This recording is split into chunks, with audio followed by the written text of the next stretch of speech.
How to send a picture in Telegram with a timer. So if you want to send a picture in Telegram with timer, then first you need to open up your Telegram application, and here you will have a pencil shaped icon on the bottom right of your screen. Tap on the pencil shaped icon and then choose new secret chat.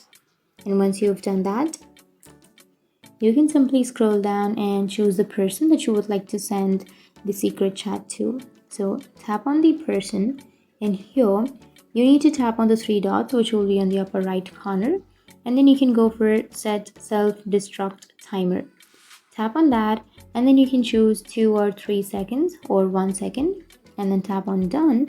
And once you tap on that, you can go for the attachments again, and then you can choose the photo right now and tap on the send, and here your photo has been sent with 2 seconds. So that's how you send a picture in Telegram with a timer. And if you have any questions, feel free to comment below. Thanks for watching.